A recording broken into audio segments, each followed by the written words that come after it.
Hello, friends.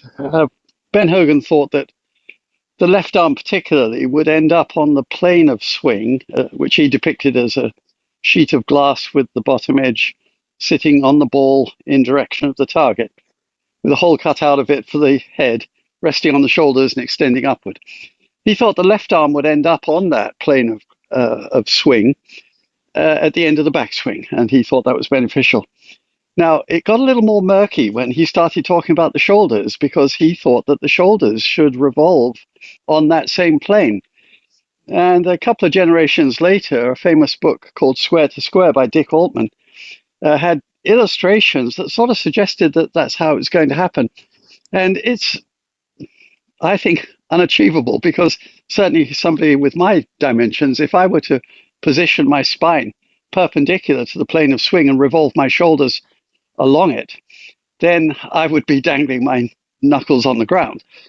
And so a generation after Ben Hogan, one of the great teachers from Britain, John Jacobs, a particular favorite of mine, a wonderful man, he wrote a book called Practical Golf, which essentially was the inspiration for all of the materials that were given to the apprentice golf professionals when I was doing my apprenticeship and for some years after, in which he depicted that the shoulder term would actually be at a different angle from that of the arm swing.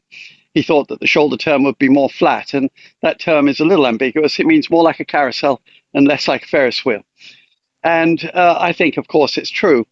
But I can say this, the left shoulder is, of course, higher than the right one at address.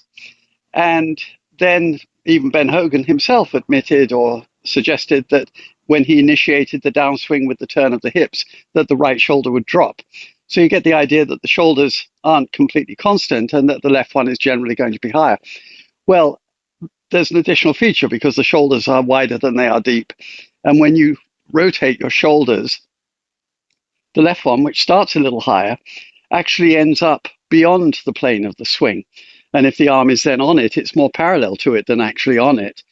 And also, it would be reasonable to suggest that that plane of swing, because it really goes through the neck, would actually be under the left arm.